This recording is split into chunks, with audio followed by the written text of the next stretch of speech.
How does the Weather Bureau know the storm is coming? How do they know what the temperature is going to be? To find out, we go inside the NOAA weather station in Grand Forks, North Dakota, to learn how forecasting is done. My name is Ryan Knutsvig. I'm the meteorologist in charge here at the National Weather Service office in Grand Forks, North Dakota. And I hope that the following video will give you a taste of what we do here at the National Weather Service. Ryan, I'm looking at a monitor that's next to your desk, and I see a lot of weather information. What am I looking at? Well, in this particular display, you're seeing products that we issue here at the National Weather Service, but also satellite products or model data. It's kind of an overview of, or a quick snapshot of what's going on in the weather, and it helps us stay a little bit more aware of what's going on. And this same program can be run out on the big screen TVs that are out in the operations area as well. Can any of these patterns be seen by going on the internet for the home user? Absolutely. Everything you see here can be obtained from the internet. A lot of them are National Weather Service websites, and the satellite data is a National Weather Service website. In the upper right, you'll see model data, analysis type data from the Storm Prediction Center, Norman, Oklahoma, and in the lower right, you'll see a precipitation forecast from the Weather Prediction Center in Washington, D.C. The Storm Prediction Center, they will issue the long-term outlooks, and they'll be looking at the same model data that we'll be looking at. And the storm systems will come from typically from the west or southwest during severe weather season.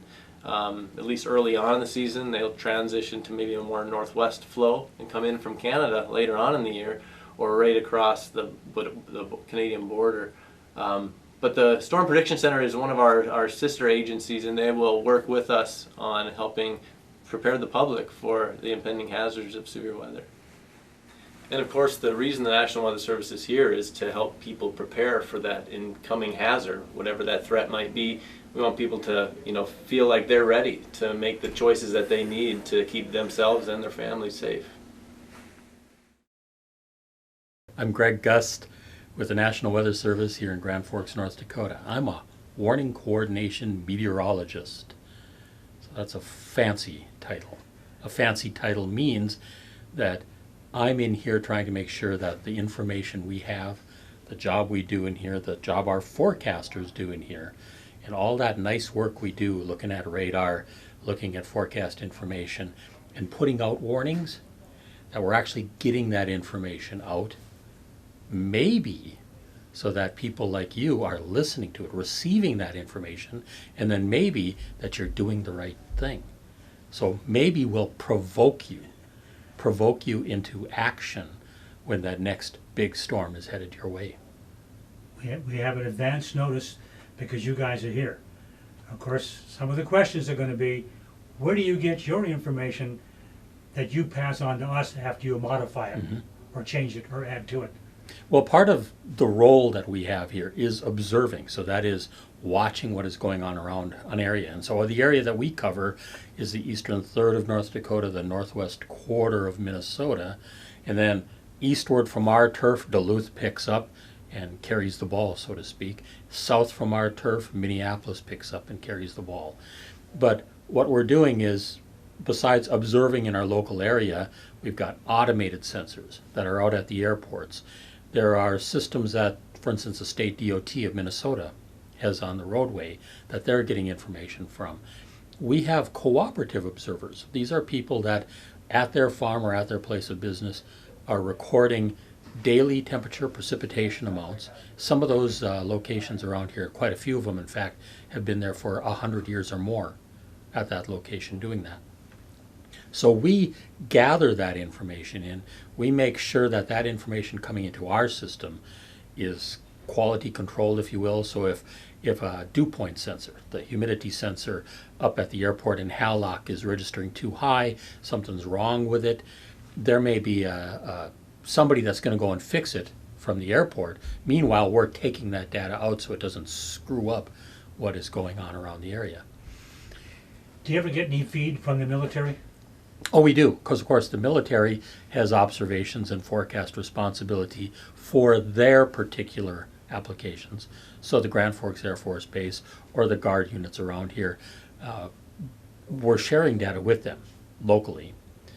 We write that's observing, forecasting. So we write a public forecast, which is the partly cloudy with a chance of, and we'll show you what that means to when we say write a forecast, because we don't write anything anymore. We type a few things, but we have machinery that takes our forecast and generates words for us. But aviation, we have airports. That's my next question, because there's a lot of what they call private weather services out there.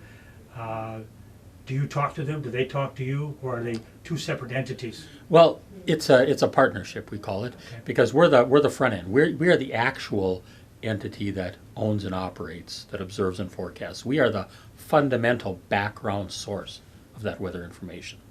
So we have the observations. We run the radars.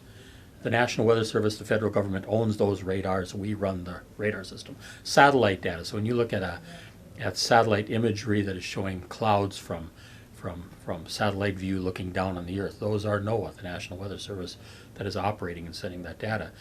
That information gets processed and distributed freely to all those private meteorologist companies, all the media around us. At our office here in Grand Forks, we create an information database that is hourly information for the next 7 days of temperature, humidity, wind direction, speed, all the things that are going to be occurring in there, with a 2.5 kilometer grid resolution. That's slightly over 1 square mile resolution for that entire area of 35 counties that we are covering. And we freely give that to the media, to those private meteorologists, so that their role is to get that information out. Because I don't have enough people in the office to be on the TV station for you, the radio station, all of that. Yeah. That's somebody else that's doing that. Well, now, when that information comes into this office, somebody has to look at this and add to it, or come to a conclusion based on the information you're giving. These are people that are trained to come to these conclusions, or is there a helping hand before it gets to them? I hope they're trained. They're pretty well trained, in fact. So I said observing, forecasting, and warning. Those are our three big missions. So in the process, the real reason we're here to observe and forecast is to warn. But to forecast, we are taking that observation of what's going on with radar, satellite, And you dissect the that airport. into the information we get. Right, and then also in the background there are massive computer systems, both in the Washington, D.C. area and some other forecast hubs around, where we're running models, computer models, for the next 1, 2, 3 hours, 24 hours, 36 hours, 72, out to 10 days or longer. And we, in this office, will then look at that data that applies to us. We'll compare it with our neighboring offices. We'll decide, okay, this model's a little too fast, this one's a little too slow, so we'll kind of take the output from there and kind of mesh them into what we think is the best outcome. So we become the default rubber meets the road, because we're making the decisions. We coordinate with our surrounding offices, even up in Canada. So we'll be in contact with the That Winnipeg was my boys. next question. Exactly. And so they're up there running a somewhat different process, but nonetheless coming to the same types of end results. And so if there's a blizzard coming from Canada this way, or we're sending something up there, severe weather in the summer, thunderstorms, we're back and forth with that data. But we have to then put that into our data packets that we're sending out and that we're preparing. We have to make sure that we're collaborated with our neighborhood, so that we can't be 3 hours fast or slow compared to somebody else. We can't say 6 inches of snow where for Bemidji, whereas in Cass Lake they're expecting an inch. Well, maybe that could be the situation, but we're trying to make sure that the forecast meshes across those borders between one office and the I next. noticed on television, and there's some kind of agreement that when the weather channels talk about weather, they do not talk about what's happening in Canada, and Canada does not talk about what's happening here. Kind of there's an agreement made that our broadcast centers, like TV stations, do not go into Canada for weather. It's they want to do it.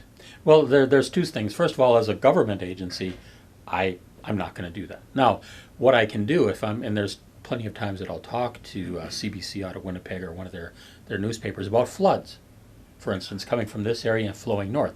I can tell them what our forecast is here and what we're sending to the border.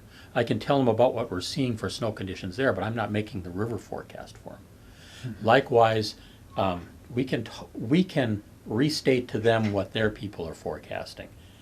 But, I'm actually part of a team that is working on that little cross-border issues, heat advisories, wind chill warnings, extreme cold.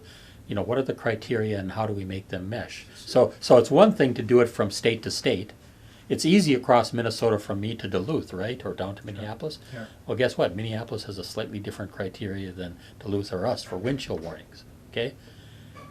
Does that mean we're tougher? No, it just means that, we aren't going to cry foul quite as often, but they also aren't going to get as cold as often.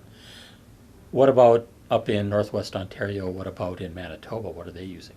So again, those processes, how we make those warnings and how we decide on the forecast, that's an ongoing dialogue, if you will. But it's It sounds fun. like a gentleman's agreement between Canada and yourself, Oh. and kind of just, hey guys, what do you think's going on, and so forth and so forth. Well, it's more than a gentleman's agreement in that we're it's professional judgment.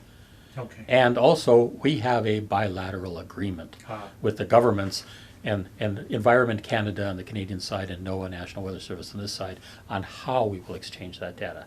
Now, why don't the TV stations, the Weather Channel, why aren't they going to do that? Because they aren't going to get Canadian data for free. They get the U.S. data for free, but they aren't going to get Canada's data for free. And so we, the U.S. we share. The U.S. shares freely within the meteorological community of the World Meteorological Organization. Canada shares freely within that. But Canada sells a lot of their forecasts to the media and to the aviation community in some of those. Some of it is free. A certain amount of it is freely available. A certain amount of it is sold through their industry branch to fund their weather service. I know that in the commercial aviation, a private biz jet, Mm-hmm. they access their own weather company, but the jet people, the airlines who owns it, has to pay that company for that data, because they're dealing with winds aloft more than Sure. you would do here and so forth. Well, we have an aviation weather center in the U.S. as part of the National Weather Service that provides, again, background aviation information, but it's the repackaging. Just like the television and radio station and social media platforms will repackage that information for their broadcast, you have companies that are repackaging for specific companies and for specific uses. Because you can get a forecast for the airport in Bemidji, you can get a forecast for the airport in Grand Forks, okay? You can't get a forecast from us for the airport in Aiken, Minnesota, okay? Well, there's a company somewhere that's going to fill that gap. Okay. And that's simply because, again, the National Weather Service doesn't have all the people and all the budget and all the stuff to do everything. So we rely, again, so we provide the information, the background forecast information, so that somebody else can help fill that gap.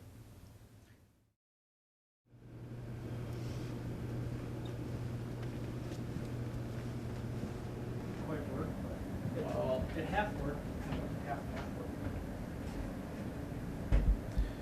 So here we are in the Weather Service operations room. Now, again, this is the center of operations for this office. This is the 24/7, if you will, hotspot.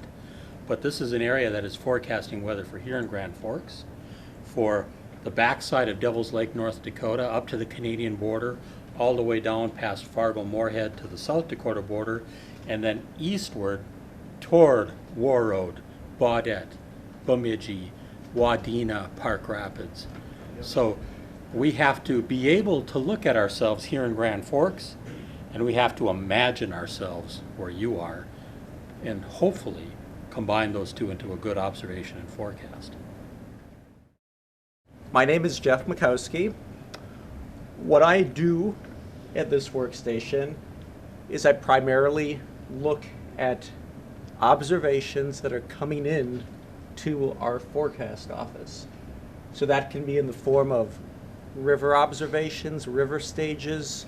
So I'll monitor different river levels, hydrology products that we may be issuing.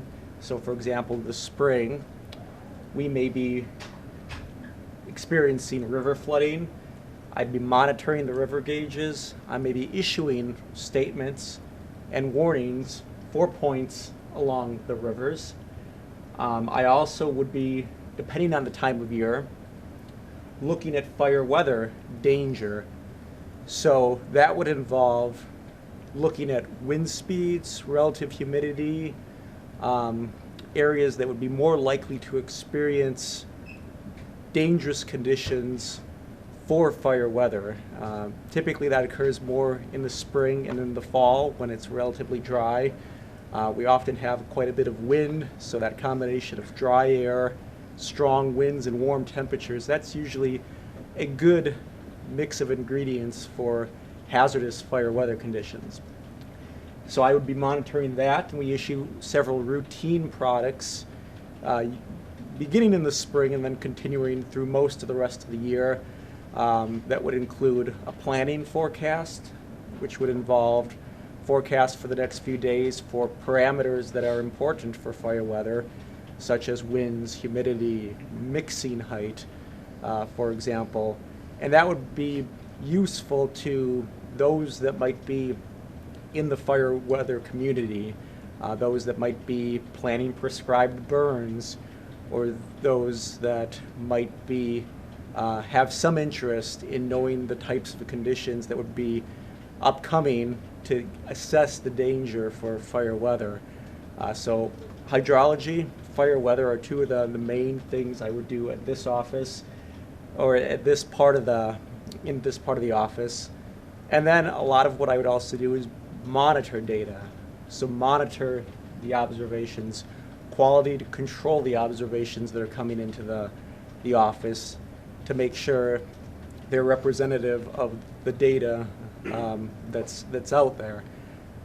So monitoring observations, checking to see if all the observations are current, that we're getting all the information that we need to. So that's a big part of the process. Also taking observations. So we take observations 4 times daily, at noon, 6 p.m., midnight, 6 a.m. That would include getting the measurements for temperature over the past 6 hours, as well as snowfall, rainfall, snow depth. At this time of year, we'd also be measuring the amount of liquid water in the snow, because that would be useful for gauging the potential for flooding in the spring as we approach the melt. So a big part of this desk here is looking at observed data in contrast to purely forecast data. There would also be times that I'd be working with the forecasters either to get out certain products. One thing I'd be monitoring often is social media. So Facebook and Twitter. Why do you monitor that?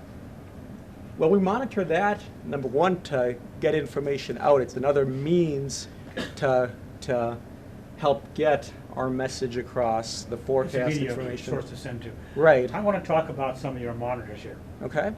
What is this screen here? What's it for? On this screen, we have our office Facebook page. This screen is used for us to monitor reports that we might be receiving from people out in the community that might be sending in snowfall reports or other observations.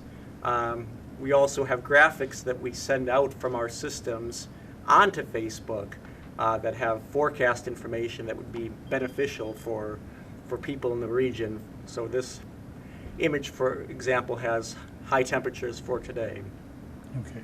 And one of the things that we can receive on social media is reports, whether it be rainfall or snowfall, that we receive electronically instead of getting reports via phone. So for example, today there were areas of heavy snowfall that occurred along the Canadian border, and many of the reports that we got into the office from areas outside of Grand Forks came from social media, and that's where we first received some of the reports of the higher snowfall. I'm looking at a very beautiful colored image with a lot of patterns on it. It's weather information, but what is this monitor telling you? How are you using this monitor? On this monitor, what I'm looking at is forecast information from a numerical weather prediction model. So what I'm looking at is the forecast from this computer model over the next 6 to 12 hours that would tell me, for example, the chances for precipitation, the types of temperatures we might be expecting, where weather systems would be most likely to be located. So this type of information would be useful in helping to make our forecasts. And the next monitor looks like the standard radar image that we get at home on our computer. Yes, on the middle display here is the most current radar image from the Mayville Doppler radar. So we're using this to monitor precipitation that we've had this morning that's been diminishing this afternoon, but it gives us at least a sense of where we're most likely to see the heaviest precipitation. Okay, and next one. And on the right here is what we call our graphical forecast editor. This is actually the software that we use to create the forecasts. So up here I have a forecast for temperatures on Friday afternoon that we can enter in manually. And after these are entered into this software, this information is eventually published to our website. So this is what would be viewable then for anybody that would be going to the National Weather Service website and clicking on an individual point. They would see what's in these grids, as we call them. Greg, I'm looking at 3 monitors behind you. Can you start with the one that looks like an aviation chart, or I don't know what it is. What is it? Well, first of all, these big besides all the monitors we have on our desktops, we have these big monitors up here because we call it our situational awareness display. So this is an attempt to bring everybody that's in this operations area, that they can bring up background images on something that might be going on that we need to focus on. Now today in the background, this one is showing Canadian radar data. So we're looking at an actual montage of Canadian radars to look at what the systems are that are coming down across the Canadian prairies and heading toward us. So that's something that, again, we get freely through our connections with the Canadian Meteorological Service. Each circle is a radar station. Each circle is a radar, and you can see there's one nicely sitting up there by Winnipeg, one off in northwest Ontario, another back further on the Saskatchewan-Manitoba border. But those are their radars looking at our weather systems. Now you can switch to whatever video you want there? Oh, sure. Okay. We can put just about anything from any of these screens, and we can put up there depending on what the situation is. In the center screen, we have the Weather Channel up there. Why do we have the Weather Channel up there? Well, first of all, it's a backdrop to see, okay, what else is going on across the country that might be of interest. Because guess what? If it's of interest somewhere else in the country, say for instance a tornado outbreak down in the southern plains like there is today, something could generate a phone call to our office about that. But also, if we start putting out any types of advisories or warnings, we're going to make sure that it's getting out by watching the crawl on the bottom there. So that's one of our fail-safes of many to make sure that the message we're sending out is getting out by hitting those type of links. And then the last one over here, we can put anything on these monitors. This one right up there is a montage of U.S. radars. So we've got the Canadian radars, the U.S. radar montage, and those are just kind of running right now because that's what we have. But if we had, when we do a shift change, meaning when our operators change out during the course of the day. When is a shift change? Typically 8 o'clock in the morning, 4 o'clock in the afternoon is the primary ones. And then 4 to, Yeah, so 4 to midnight, midnight to 8 a.m., 8 a.m. to 4 p.m. So but do those three shifts, time periods. do they rotate, or the guys on nights stay on nights? That's a bad question. We rotate. Oh. We probably use what are considered the worst ways of treating a human being, because we not only rotate, meaning shift from one time period to the next, but we do it fairly rapidly. Like most of these people that are working here today are going to be working an evening or a midnight next week. Now it gets even worse for me. This is where I put my plug in.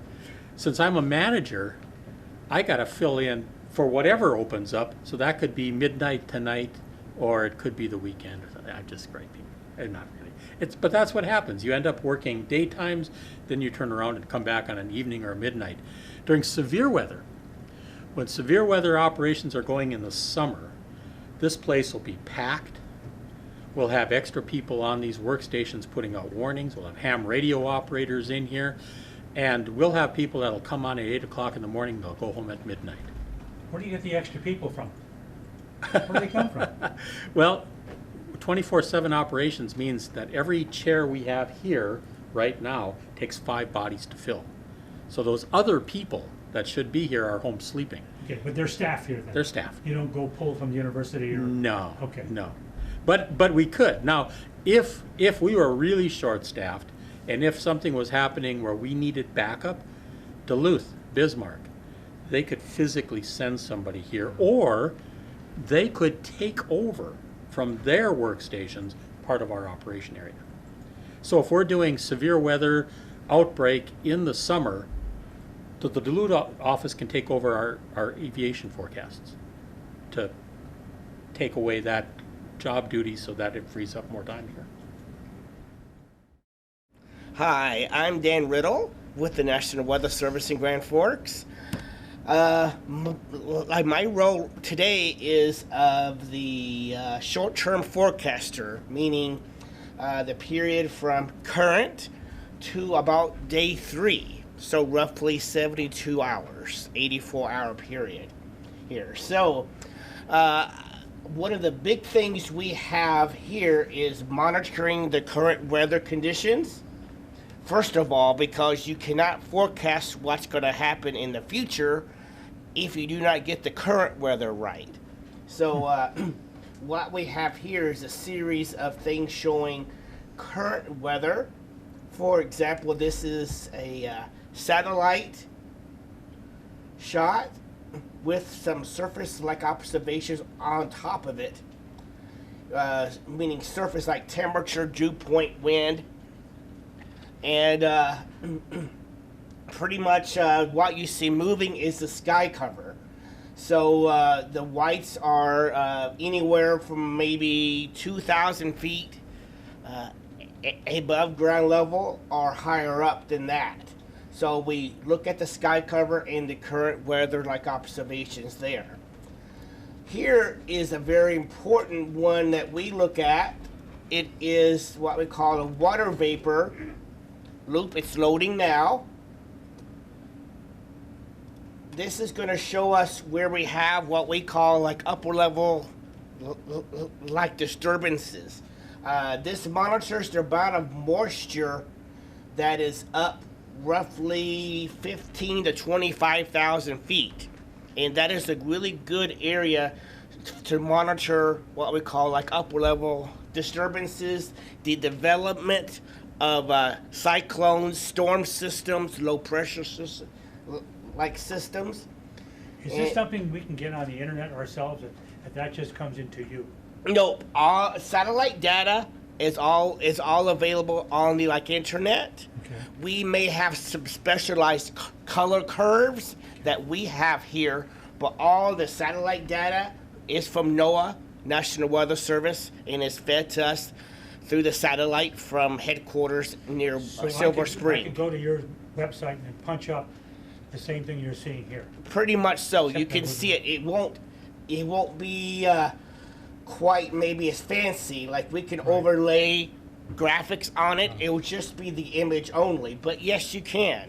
and it may not quite be the green color. It may be more Okay. black and white. Gives you more dimension to look at the picture. Yes, because you can see here, what do we see here?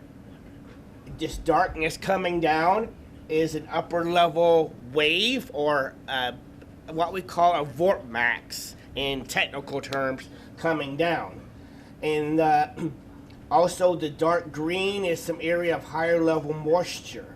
So during the last night and today, we did have some moisture through northern Minnesota where they got several like inches of snow, 6 inches up in the Warroad area. So you can see also here, we talk about tornadoes down in Louisiana currently, in Mississippi today. You can see the nice spin. This is showing the spin in the atmosphere. Again, we're looking very high up, 15, 25,000 feet. But this gives us an idea of the moisture coming off of the Gulf and also dry air. You can see that in brown. That's just dry air. So dry air is punching into the moist air as it's moving east. And that's one of the main things for severe weather. Now, one of the questions that comes up is how do you know it's going to be 28 degrees tomorrow? Who tells you that? How do you figure that out? Okay, well, one of the many, many ways that you can do so is, for one thing, we do have a large number of model data. Again, most model data, like the GFS model, which is an American model, and it goes out roughly 10 days, that is available like on the web as well. Model data, there's a lot on the web. But what we can get is maybe a bit more specialized stuff with that. So what we do, one of our goals is, as a weather person, is just to monitor the model data and all of the various many multitudes of models out there to help us produce a temperature forecast. One of the ways here is what we call,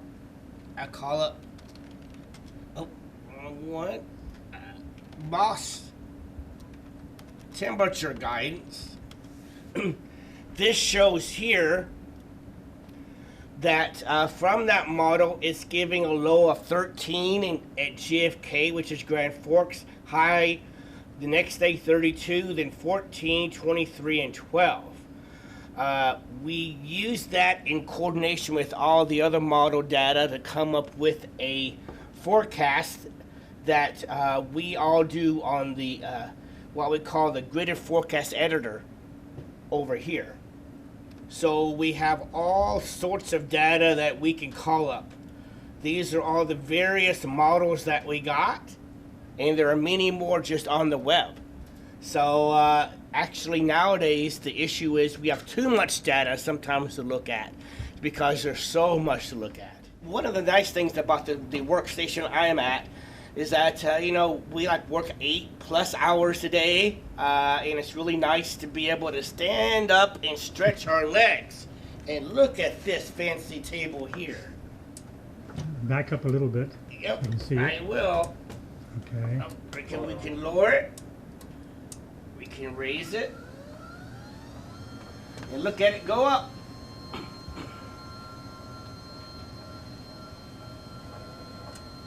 Whoa. So we can go all the way up to here. So here I'm able to stretch my legs, and after a long day, it actually feels good to do so.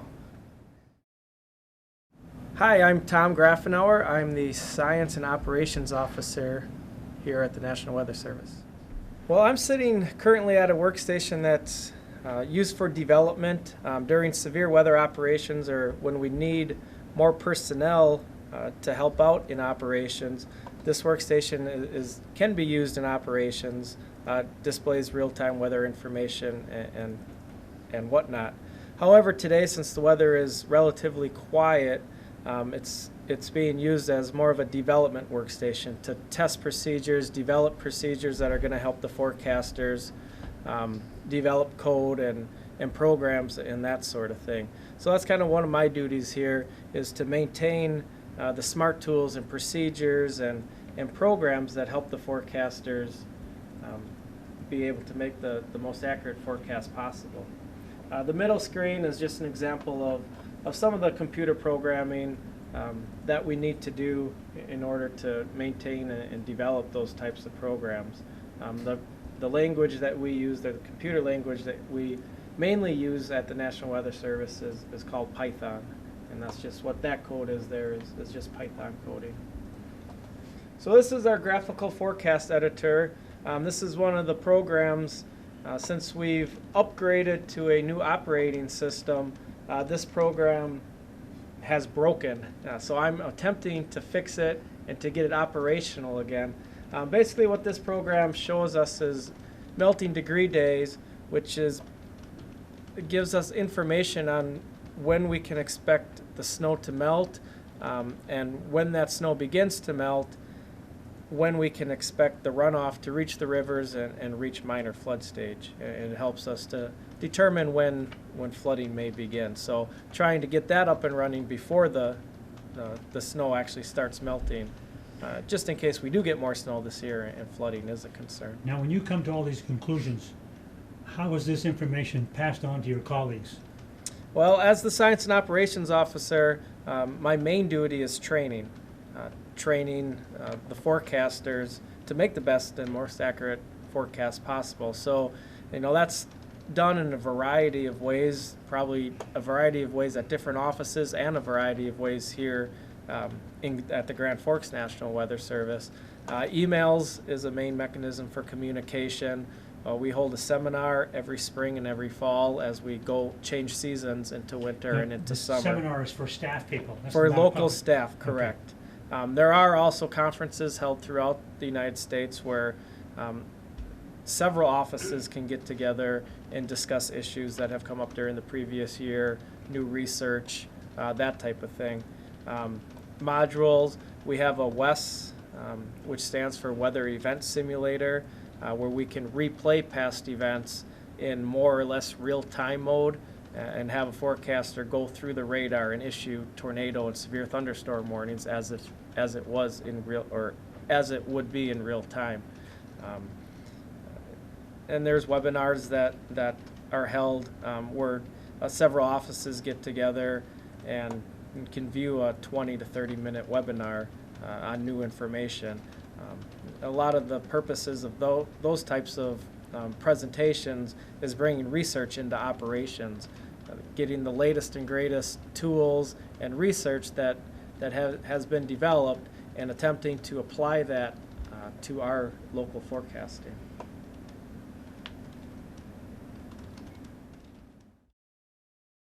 My name is Jennifer Ritterling, and today I am working the extended forecast, which is days 4 through 7, and I'm also working aviation, which is forecast for airports in our area, including Grand Forks, Fargo, Bemidji, Thief River Falls.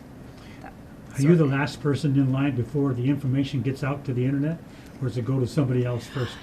I don't know how to answer that one. Okay. Well, somebody has to push it down the ladder. Any of us can be the last person in Okay. line before it goes. So, All right. so.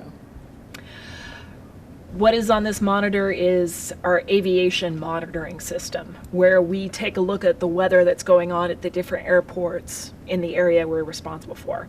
And this can have a huge impact on flight operations and whether your flights that come in are on time or can leave on time, just because there may be fog at, say, Fargo, and it's too foggy for planes to land or take off on time. So we are supposed to keep track of that and make sure that we have the correct forecast for how high cloud cover is, the ceiling height, and also visibility for those airports.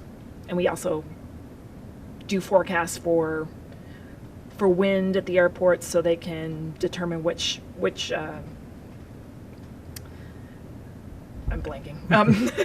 You take off. Yeah, which direction you take off from, which runway you take off from, and that sort of thing. And the TAFs that we look at, the aviation forecasts are called TAFs, Terminal Aerodrome Forecasts.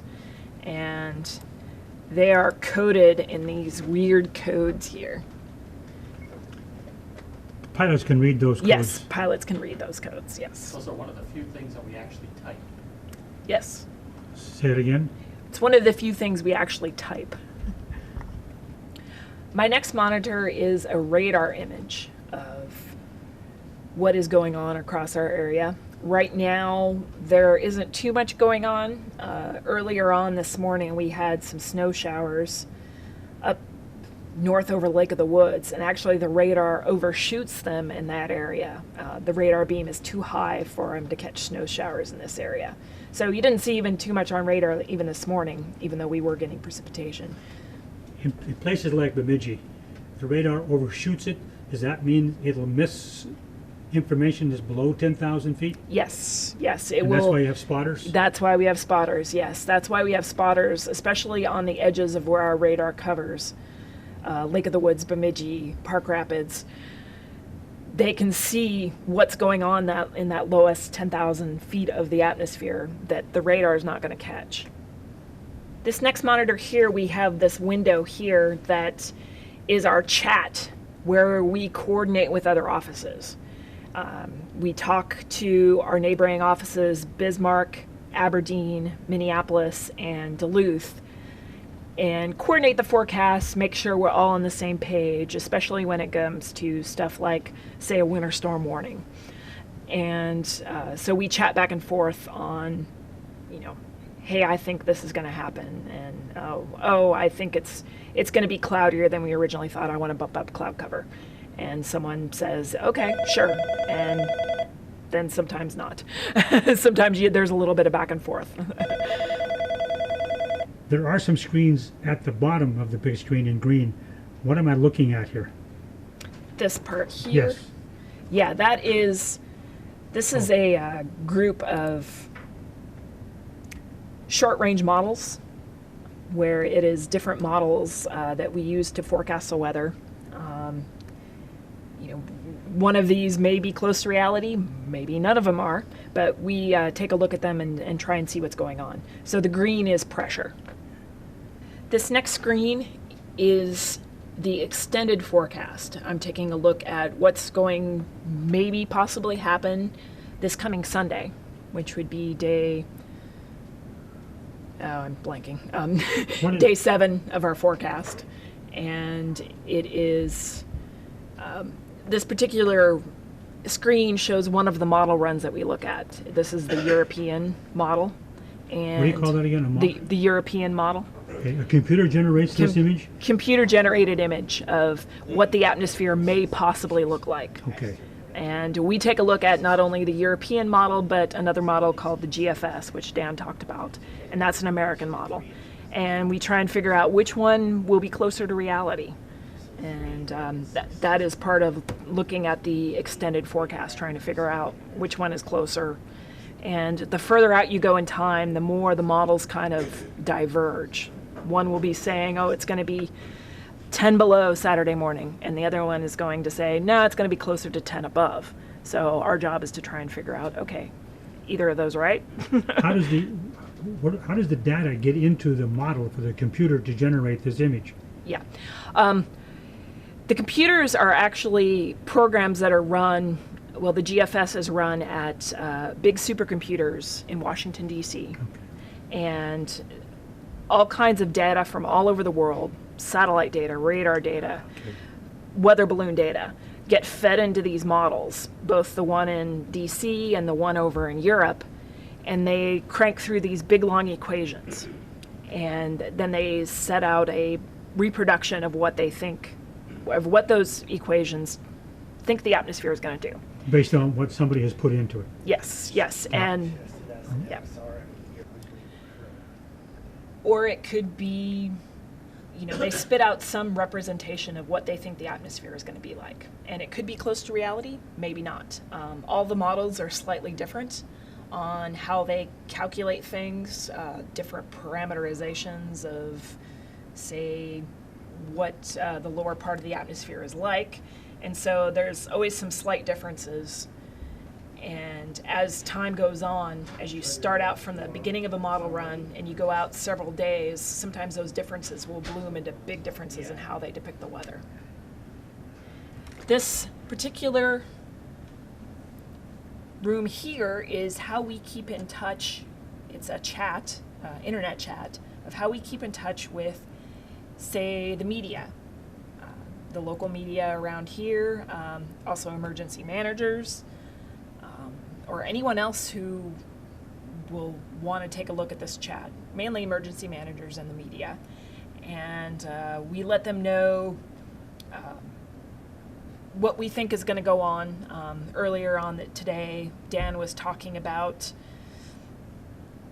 some clouds, maybe a little bit of clearing,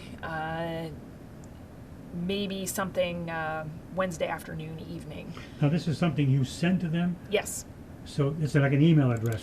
Well, it's actually a chat. We'll type. Oh, chat room? Yeah, type like it was over on that okay. one. Only this one is to the media and But it emergency goes to them, managers. they don't have to request it? No, they don't have to request it. They request to get access to the chat room, but they don't have to request it. So based on the models we have over here, you can come up with a number for a temperature for tomorrow? I mean, what tells you it's going to be 35 tomorrow? Where's that coming from? Kind of a locker someplace here? No, we take a look at what these models represent and different runs, whichever run we think is maybe closer to reality. And sometimes we take a blend of the models and they all average out to 35. Sometimes we think, oh, the European model's doing better. It's saying 35, so I'm going to go with 35. All right, so you've seen what it is around the operations area during relatively quiet but a wintertime weather scenario when each of our forecasters is glued into their particular observation, forecast, potentially warning scenario, and they're collaborating both internally among the offices that surround us, externally with our chief partners, the broadcast media, the emergency management, community, public safety, and then also interactively on social media with people that are out there driving in the snow or skidding on the ice, as it might be. But what happens during severe summer convective weather? The same things are going on in the background that you're seeing here today, but also we're going to have thunderstorms that are coming up very quickly. We're going to have a lot of very intense operational activity going on. So we're going to have additional people brought in to fill these workstations. These are people that might be off duty that day or in the back room as a manager coming back out here to help out on the forecast desk. And summertime convective is when it brings everybody out to do that, because it happens quickly, it's big impact, boom, tornadoes are happening now, you have to get out on there now. So simulating that, this workstation is just bringing up a case from the past summer, and this is the 12th of July of 2015, and this area through west central moving into central Minnesota is just basically, I've got a reflectivity on one side, velocity, so red and green is showing in and outbound winds on the radar system, and then these are warnings that are out, and I'm just going to put it on a loop, and you can just see how that system is moving through. Well, what's happening is it's moving away from our forecast area here of Wadena, Otter Tail County, Grant County, into Douglas, Todd, and beyond. Well, we're handing it off to Minneapolis or Duluth, and this was a storm that was producing tornadoes, downburst winds all the way through south of Wadena and in through northern Todd County. And then if I were to slide this over just a little bit, that's winds that are going to be pounding across Brainerd Lake. So Duluth has to deal with that problem. Now, meanwhile, that's the warnings leaving our area, but, oh, wait a minute, what's happening up here by Bemidji? Oh, what's happening with this line? So we've got somebody else, as we were dealing with storms down there, one person dealing with them, somebody else is watching the storms up here, and they're watching that starting to produce wind, and is that going to come across northern Beltrami County or not, trying to make those decisions. So we've got that going on in addition to the forecast processes that you've already heard about, the warning processes, and then the coordination. So that's on the phones, on the chat, on the social media, on amateur radio over there, on weather radio, just pounding away to make sure that messaging is getting out and then getting in those reports. What's happening? What's happening? What's happening? How far back can you go to get old weather?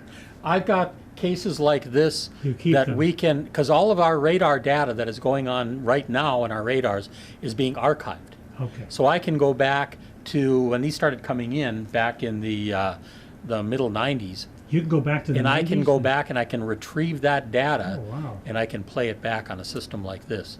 So if it's a real quiet, absolutely nothing going on, we're either looking down at storms that are occurring right now down in Mississippi and Alabama, or we're pulling up an old case. This is what Tommy was talking about earlier, our science officer. This is us preparing for the next severe weather outbreak. So we can sit down here and we can relive those storms and go back on what we were making for decisions and hopefully improve the game, improve our skills.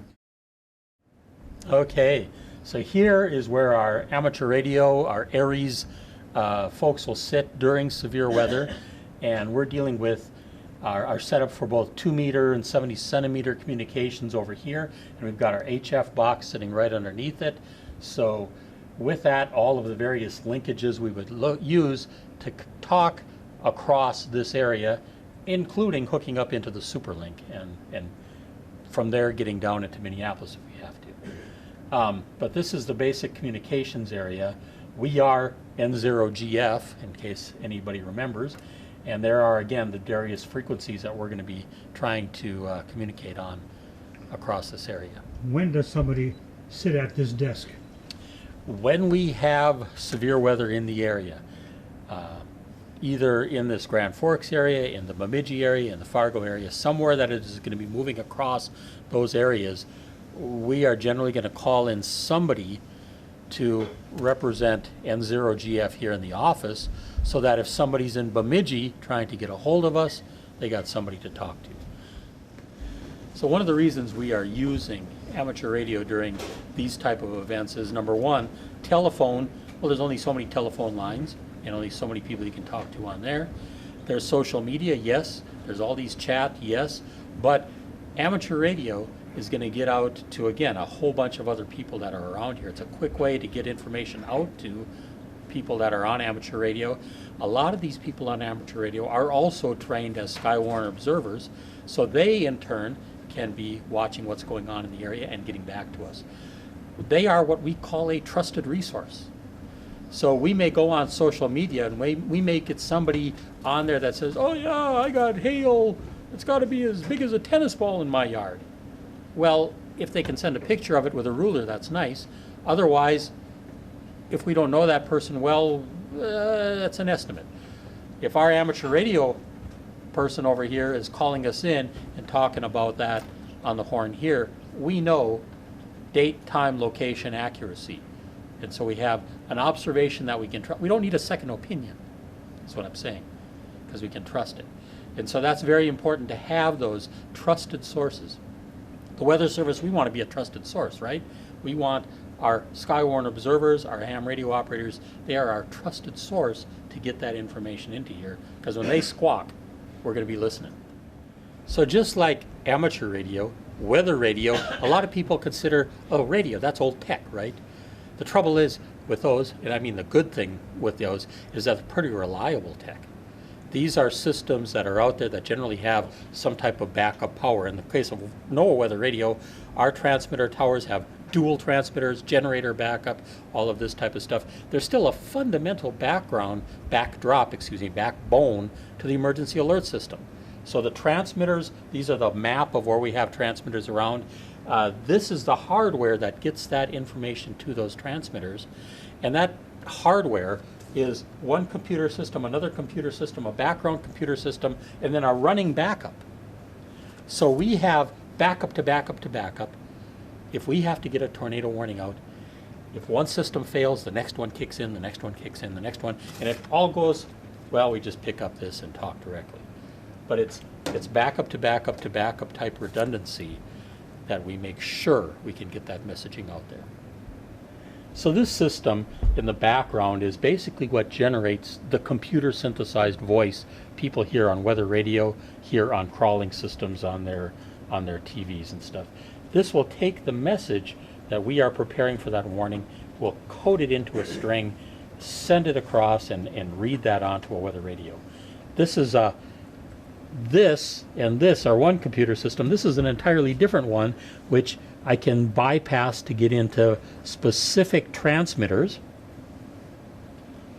And then we've got another system that is still up. So this is one system with the keyboard, another system that is a backup to it where I can dial directly to that transmitter, and again, using a microphone input, speak directly into that transmitter. This other system here is one of the original digitizers that we had for these offices, which allows us to go to each of the distinct counties, code in the distinct warning or advisory product, send that special code just for that county here, and send that message that way. So we have 1, 2, 3 ways of getting that message out from this office, coded to send that alert on a radio system, a television system, even onto your cell phone system. Over here, and this system here, this replicates what broadcasters in the radio stations, TV stations, cable TV offices have. So these are EAS receivers as opposed to the transmitters. These are receiving messages from one of our transmitters. Now, why do we have them here? Because we have, at each of our transmitters, we actually have our own little receiver built in there. So we use a 4-wire instead of a 2-wire setup. 2 wires to get the message there and back. The other set of 2 wires is for our receiver. So when this goes off, this is telling us that our weather radio transmitter in Bemidji has received the message and sent the tones, and we're going to see printing off here exactly what the radio station in Bemidji is seeing. So we know that it was broadcast. So this tells us that we put the message here, coded it out. This tells us that the message was received on the other end. So here you have the view across both workstations, which are essentially the same, but they're running in tandem. So this is preparing the message and sending it out right now, this system. This is running in mirror, so that if something happens that would set this, some software problem, some hardware problem, anything over here, that this would go down, this is in hot spare. What's the chimney? This is a rain gauge, and this is an award that came to our office here in 2015, and it has to do with COCO-RAS, Community Collaborative Rain, Hail, Snow System. And this is for cooperative observers, volunteers who want to take rain, hail, snow measurements at their home. They may have their own automated system there. And if they want to go online, COCO-RAS, they can become a COCO-RAS member, and they can be issuing that observation from their home weather station, and that can be part of the network that we see here. And this cup was given to this office in 2015 for being the highest number of new COCO-RAS observers in the country. How do you know it's going to be whatever temperature tomorrow? Is there a magic window? Is there a solution that tells you exactly what it's going to be? How do you know what it's going to be temperature-wise tomorrow? Well, in all actuality, we have a dozen different things telling us a dozen different possibilities for tomorrow. But what we don't have to create all 7 days of the forecast every time we sit down here, because we're updating things every 3 to 6 hours or less sometimes. We don't have to recreate the whole thing. But if we put out a forecast for what it's going to be 7 days from now, the next day, is it still looking the same? The next day, is it still looking the same? And we can see that if from day 7 to day 5 to day 3, if that forecast looks like it's going to be changing, what's causing that to change? Did our snow melt so that our dirt is now blacker? It's going to absorb more heat. The temperatures are going to go up. If so, we can see that, we can adjust. Or did we get more snow than expected? It's going to be whiter, and we're going to have more reflection, more cooling after the fact. So we have to provide that meteorological sense in the background to take all those possibilities and really constrain them to the most likely possibility. And then we have to do that certainly within that first 12 to 24 hour window with a high degree of hopefully accuracy. And then for the next 2, 3, 4, 5, 6, 7 days, we have to adjust that as we go along. No one way to do it. A And lot of ways. It looks like when you watch television or listen to the weather, NOAA weather, you're right on 90% of the time. It's very, very close. That's why it's so surprising. What's the magic? Now you explained it. That's the smoke and mirrors. The smoke and mirrors is that we have a lot of people that are conspiring to move toward the best solution. And the best solution, what we see today at this time, right now, the guy coming in 2 hours, he's going to look at it and go, you know, he says, there's something else going on. And he's going to adjust it. And the next guy and the next guy. So that every 3 hours at least, somebody is looking hard at those first 12, 24, 36 hours, and they're adjusting something. Every 6, 8 hours, they're looking at day 3, 4, 5 down the road, and they're saying, you know, that's too fast, that's too slow. You know, this new run of the model is putting a little bit more moisture. Maybe we need to bump the snow up. And that's going to happen. So when you hear our forecast for tomorrow or for next week, we ask 2 things. Trust us. The second is verify. Check it again tomorrow. Listen again before you go out on that trip. Make sure you are ready for what's coming up. You are listening to NOAA's National Weather Service radio station WXM-99, operating at a frequency of 162.425 MHz in Bemidji, and station WWG-98, operating at a frequency of 162.475 MHz in Park Rapids.